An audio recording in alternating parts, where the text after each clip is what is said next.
Seventh sense సినిమాలో బోధి ధర్మ గురించి ఏ ఇండియన్ అడిగినా సరే మాకు తెలియదు అనే సమాచారమే చెబుతారు. కానీ ప్రస్తుతం జరుగుతున్న పరిణామాల ప్రకారం బోధి ధర్మ ఎవరనేది గూగుల్ సెర్చ్ చేసి మరీ తెలుసుకుంటున్నారు ఇండియన్ ప్రజలు. మరి నిజంగానే బోధి ధర్మ ఎవరు? అతను ఇండియాకు చెందినవాడా లేక చైనీయుడా? సెవెంత్ సెన్స్ సినిమాలో ఇండియాకు చెందినవాడిగా చూపించారు. మరి నిజంగా అతనికి పెళ్ళయిందా, పిల్లలు కూడా ఉన్నారా అనేది పూర్తిగా మనం ఈరోజు తెలుసుకుందాం. అసలు విషయానికి వస్తే బోధి ధర్మ ఒక ఇండియన్. ప్రపంచం నాగరికత అంటే ఏంటో తెలియకముందు భారతదేశంలో ఆర్యులు పట్టణంలో ఎలా జీవించాలో అలానే జీవిస్తూ ఉండేవారు. అంటే అంత టెక్నాలజీని వారు చవి చూశారు. వ్యవసాయం దగ్గర నుండి ప్రతి దాంట్లో కూడా టెక్నాలజీని ఉపయోగించి తమ జీవితంలో భాగంగా చేసుకునేవారు. ఈ యొక్క టెక్నాలజీనే ఇప్పుడు ప్రతి దేశం కూడా ఉపయోగిస్తూ ఉంది. అంటే వాటికి మూలం మన భారతదేశమే. అందులో మరీ ముఖ్యంగా చైనాకు మాత్రమే సొంతంగా చెప్పుకుంటున్న మార్షల్ ఆర్ట్స్ కానీ కుంఫు కానీ మన ఇండియాలో పుట్టినవే అని గర్వంగా చెప్పుకోవాలి. మన వాళ్ళు నేర్పితే కానీ వాళ్ళు అక్కడ నేర్చుకోలేకపోయారు. ఒక రాజు ప్రోత్సాహం కారణంగా తమ జీవనంలో భాగంగా ఆ కున్ఫు కానీ మార్షల్ ఆర్ట్స్ కానీ అలవాటు చేసుకున్నారు. అయితే దీనికి సరైన మూలాధారం బోధి ధర్మ అనే ఒక బౌద్ధ సన్యాసి. ఈయన కారణంగానే చైనాలో బుద్ధిజం మొదలైంది. కున్ఫు మాత్రమే కాదు, షావలిన్ టెంపుల్ నిర్మాణం కూడా ఈయన కారణంగానే జరిగింది. ఇక సినిమాలో చూపించినట్లుగా ఈయనకు పెళ్లి కాలేదు, ఒక సన్యాసి, పిల్లలు కూడా లేరు. ఇక మొత్తంగా బోధి ధర్మ ఒకనొక సమయంలో చైనాలో అడుగు పెట్టే వరకు కూడా అక్కడ కనీస ఆరోగ్య సూత్రాలు కూడా ఉండేవి కావు. అందుకనేమో వైరస్ కి మళ్లీ కారణమయ్యారు. ఇతని కారణంగానే కొవ్వు పట్టి కసరత్తులు కూడా తెలియకుండా ఉన్న చైనీస్ కి ఆరోగ్యం అంటే ఎలా ఉంటుందో కూడా చూపించాడు. కనిపించింది తినడం, కనిపించిందల్లా కూడా తినడం కోసమే పుట్టింది అనుకుని బ్రతుకుతూ ఉండేవాళ్ళు చైనీయులు. కానీ ఒక్క బోధి ధర్మ ఎంట్రీతో వారి జీవితాలే మారిపోయాయి. ఆయన జీవితానికి వస్తే బోధి ధర్మ పూర్వీకులు ఆంధ్రప్రదేశ్ వారవటం ఇంకా గమనార్హం. ఆంధ్రప్రదేశ్లోని పల్నాడుకు చెందిన వారు. కానీ వారు అక్కడి నుంచి తమిళనాడులో జీవనాన్ని ఏర్పాటు చేసుకున్నారు. ఆ తర్వాత తమ శక్తి సామర్థ్యాలతో కాంచీపురం రాజుగా కూడా ఎదిగారు. అప్పటి రాజు 3వ కొడుకే ఈ బోధి ధర్ముడు. కానీ చరిత్రలో ఉన్నట్లుగా ఆయన చాలా వయసు వచ్చాక బౌద్ధ మతం స్వీకరించారు అనేది తప్పు. తన 7వ ఏటనే బుద్ధిజంలో నడిచారు. అయితే బౌద్ధ మతం భారతదేశానికి పరిమితం కాకుండా ప్రపంచానికి పరిమితం చేయాలనుకున్నాడు. అతిపెద్ద దేశంగా ఉన్న చైనా గురించి తెలుసుకొని అక్కడికి ప్రయాణమయ్యాడు. చైనా వెళ్లి బుద్ధిజంలోని మహాయాన ధ్యాన సంప్రదాయాన్ని నేర్పించాలి అనుకున్నాడు. అలా చైనాకు వెళ్తూ మార్గం మధ్యలో జంబూ ద్వీపం, ఇండోనేషియా, బాలి, సుమత్రా దీవుల్లో కూడా బౌద్ధాన్ని వారికి నేర్పించి ఆ తరువాత చైనాకు వెళ్లారు. ఈ ప్రయాణానికి దాదాపు 3.5 సంవత్సరాలు పట్టింది. ఇక చైనా వెళ్లిన అతనికి సంస్కృతం మాత్రమే తెలుసు. దీంతో మెల్లగా తన మేధాశక్తిని ఉపయోగించి చైనీస్ భాషను నేర్చుకున్నారు. ఇక లాంగ్వేజ్ ప్రాబ్లం తీరిన తర్వాత బౌద్ధిజం గురించి ఆసక్తి ఉందని తెలిసి కింగ్ వు అనే అతన్ని కలుసుకోవాలనుకున్నాడు. ఇక అప్పటికే ఒక బౌద్ధ గురువు తమ సామ్రాజ్యానికి వస్తున్నారని తెలిసి ఆ కింగ్ వు అనే రాజు చాలా సంతోషపడిపోయాడు. ఇక ఆ రాజుకి సన్యాసులంటే చాలా ఇష్టం. అందుకే రాజమందిరానికి స్వాగతం పలికి సకల ఏర్పాట్లు కూడా చేశాడు ఆ రాజు. కానీ రాజు ఎప్పుడైతే బోధి ధర్మను చూశాడో కాస్తంత నిరుత్సాహపడడం జరిగింది. ఎందుకంటే బోధి ధర్మ చూడడానికి సన్నగా, బలహీనంగా కనిపించి ఏదో తెలివి తక్కువ వాడిలా అంచనా వేసుకున్నాడు ఆ రాజు. ఆ బౌద్ధ సన్యాసిని చూసి ఇతనికేం తెలుసులే అని తక్కువ అంచనా వేశాడు. అంతేకాదు అంతటితో ఊరుకోకుండా నీకు ఎలాంటి శక్తులు లేవని చాలా హేళనగా మాట్లాడాడు. అయినా సరే చిరునవ్వు చిందించాడు ఆ బోధిధర్ముడు. ఆ రాజు ఆ నవ్వును చూసే కాస్త ఆశ్చర్యపోయాడు. మిమ్మల్ని ఒక ప్రశ్న అడగొచ్చా అన్నాడు. మీ ఇష్టం, ఏదైనా అడగండి అన్నాడు బోధిధర్ముడు. ఈ సృష్టి ఎలా ఏర్పడింది అని అడిగాడు.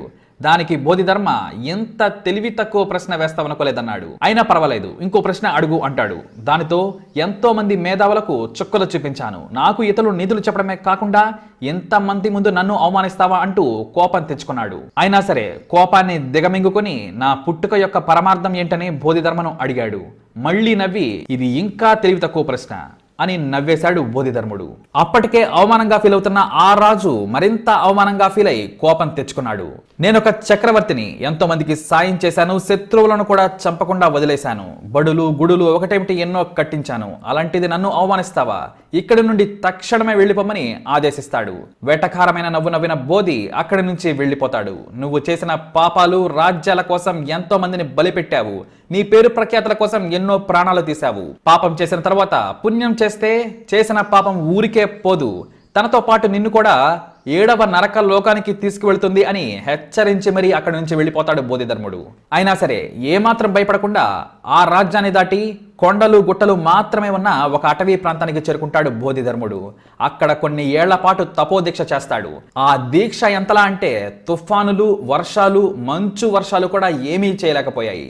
అయితే బోధిధర్మ తపోదీక్షను చూసిన ఒక వ్యక్తి ఆయన దగ్గర శిష్యరికం చేయాలి అనుకుంటాడు. కానీ దీక్షలో ఉన్న బోధిధర్మ తన మాటను వినడు. దీంతో మీరు నాకు మీ ధర్మాలను, మీ మెడిటేషన్ నేర్పించకపోతే నేను ఇక్కడే చనిపోతానని చేయిని కూడా నరుక్కుంటాడు. బోధిధర్ముడు అప్పటికి కళ్ళు తెరవడు.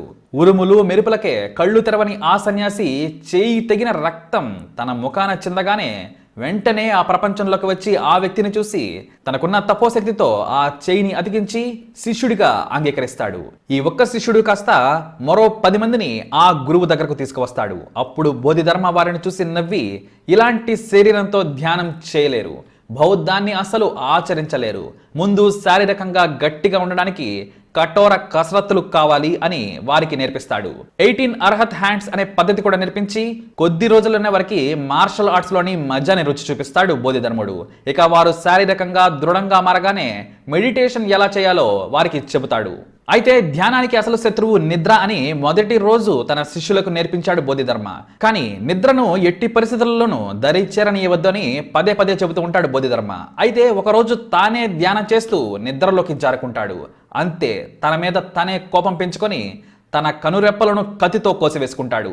అందుకే బోధిధర్ముడి యొక్క కనురెప్పలు ఉండవు. ఇక అవి నేల మీద పడి తేయాకు చెట్లుగా మారుతాయి. ఆ ఆకులతో చేసుకున్న టీని తాగి నిద్ర రాకుండా గడిపేవారు శిష్యులు. నిజాన్ని చూడడానికి మెదడును ఉపయోగించొద్దు. అలా ఆలోచిస్తే ఏది అర్థం కాదు. రియాలిటీని మెదడుతో కాకుండా హృదయంతో చూడండి, మీకు అంతా అర్థమవుతుంది అని చాలా బాగా వివరించి చెప్పేవాడు బోధిధర్ముడు. మరి దాన్ని ఇప్పటికీ ఆచరిస్తూ ఉంటారు చైనీస్. ఇక అక్కడి నుండి జనారణ్యంలోకి కదిలాడు బోధిధర్ముడు. అక్కడ ముందుగా బాగా బలిసిన జనాలకు ఆరోగ్యం గురించి చెప్పి మార్షల్ ఆర్ట్ ని నేర్పించారు. కానీ వాటిని ఎవరైనా దౌర్జన్యం కోసం ఉపయోగించొద్దు, కేవలం ఆరోగ్యపరంగానే వాడుకోవాలని మరీ చెప్పేవాడు. అలా మార్షల్ ఆర్ట్స్ చైనా అంతా పాకింది. కానీ బౌద్ధ మతం కంటే కూడా తమకు కొత్త శక్తిని, బలాన్ని ఇవ్వాలనే తపన తర్వాత ఎక్కువైపోయింది. అయినా కూడా బోధిధర్మ ఉన్నంత కాలం బౌద్ధ మతంలోని మెడిటేషన్, మార్షల్ ఆర్ట్స్ ని కలిపి బోధించాడు. వారి శిష్యులనే షావోలింగ్ మ్యాంగ్స్ అన్నారు. ఇక ఇప్పుడు ప్రఖ్యాతంగా వినిపించే షావోలిన్ టెంపుల్ నిర్మాణానికి కూడా బోధిధర్మ ఇన్స్పిరేషనే కారణం. ఆయన షావోలిన్ టెంపుల్ నుండి బయటకు వచ్చిన తర్వాత కూడా ఆయన శిష్యులు కున్ఫూని ఇతరులకు నేర్పారు. అక్కడ ఉన్నప్పుడు చైనా భాషలో బోధిధర్మ 2 గ్రంథాలను రాశాడు. అందులో ఒకటి ఇన్జింగ్, రెండోది షిన్జింగ్. అయితే ఇప్పుడు షిన్జింగ్ అక్కడ నుండి ఎవరో ఎత్తుకెళ్లడంతో ఇన్జింగ్ మాత్రమే అక్కడ ఉంది. దక్షిణ చైనాలో అప్పటికే బోధిధర్మ బౌద్ధ ప్రచారకుడిగా చాలా పేరు గడించారు. ఇటు మెడిటేషన్ తో పాటు శారీరకంగా ఎలా స్ట్రాంగ్ గా ఉండాలో మార్షల్ ఆర్ట్స్ ద్వారా ఆయన ఎంతో మందికి తన దగ్గరున్న విద్యను ధారపోశారు. దీంతో ఆయనకు శత్రువులు కూడా చాలా మంది తయారయ్యారు. దీంతో ఒకానొక రోజు ఆయనకు విషం పెట్టి చంపేశారు. మొదట ధ్యానం చేసిన కొండల ప్రాంతాల్లోనే ఆయన బాడీని కూడా పూడ్చిపెట్టడం విశేషం. అయితే ఓసారి బోధిధర్మ ఒక చెప్పుతో నడుచుకుంటూ వెళ్తూ ఉండగా ఒక రాజభటుడు చూశాడట. ఆశ్చర్యపోయిన అతను, మీరు బోధిధర్మ కదా అంటే అవునని కూడా చెప్పాడు. మరి మీరు ఒక చెప్పే వేసుకుని ఎందుకు వెళుతున్నారని ప్రశ్నించాడట ఆ భటుడు. దానికి నవ్వి వెళ్ళిపోయాడట బోధిధర్ముడు. అయితే తాను ఇక్కడ కనిపించినట్లు మాత్రం ఎవ్వరికీ చెప్పకు అని నొక్కి మరీ చెప్పాడట. ఇక మీ రాజు చేసిన పాపం దగ్గర పడింది, నెల రోజుల్లో చనిపోతాడు అని చెప్పి మాయమైపోయాడట ఆ బోధిధర్ముడు. ఇక ఆ విషయం కాస్త భటుడు కడుపులో దాచుకోలేక ఆ రాజుకే చెప్పేశాడు. అంతే, వెంటనే ఆ సమాధి తవ్వగా అక్కడ శరీరం లేదు. విచిత్రం ఏమిటంటే ఒక్క చెప్పే ఉంది. రెండోది బోధిధర్ముడి కాలికి ఉన్నట్లుగా భటుడు చెప్పడం జరిగింది. దీంతో అతనికి అద్వితీయ శక్తులున్నాయని, ఆయన వయస్సు కూడా చాలా ఉండి ఉంటుందని నమ్మారు అక్కడి చైనీయులు. బోధిధర్మ చెప్పినట్లుగానే రాజు వు అనారోగ్యంతో చనిపోయాడు. కానీ బోధిధర్మ బౌద్ధ ప్రచారుడిగా వెళ్ళిన ఆ మతం కంటే కూడా మార్షల్ ఆర్ట్స్ చైనా అంతటా విస్తరించింది. కరాటే నుండి కున్ఫు, బాక్సింగ్ ఇలాంటివన్నీ కూడా పుట్టాయి. ఈ కథ దాదాపుగా 1500 క్రితంది. ఇక బోధిధర్మకు మొదటి శిష్యుడిగా నమ్మకంగా చేరడమే కాకుండా తొందరగా విద్యను అభ్యసించిన షెన్ గువాంగ్ ఆయన తర్వాతి గురువుగా పేరు గడించారు. తన గురువే father of Asian martial arts అని ఆయన తన శిష్యులకు బోధించి ఆ విషయాన్ని రికార్డ్స్ లో కూడా ఎక్కించారు.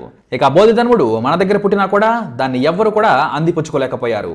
అలాంటి విద్యలు కూడా మన దగ్గర ఎన్నో వృద్ధి చెందాయి, కానీ అంతరించాయి కూడా. ఇక బోధిధర్ముడు ఎన్నో వ్యాధులకు నివారణ మార్గాలు కూడా చేపట్టాడు. ప్రస్తుతం ప్రపంచాన్ని కమ్ముకున్న మహమ్మారికి కూడా బోధిధర్ముడు దారి చూపించాడు. ఈ విషయాన్ని సినిమాలో కూడా చూపించారు, కానీ అది సినిమా కాదు, నిజంగా జరిగిన విషయమే. మరి బోధిధర్ముడిపై మీ అభిప్రాయాన్ని తప్పకుండా కమెంట్ ద్వారా తెలియజేయండి. ఈ వీడియో మీకు నచ్చినట్లయితే తప్పకుండా లైక్ చేయండి, షేర్ చేయండి, మా ఛానల్ని సబ్స్క్రైబ్ చేసుకోండి.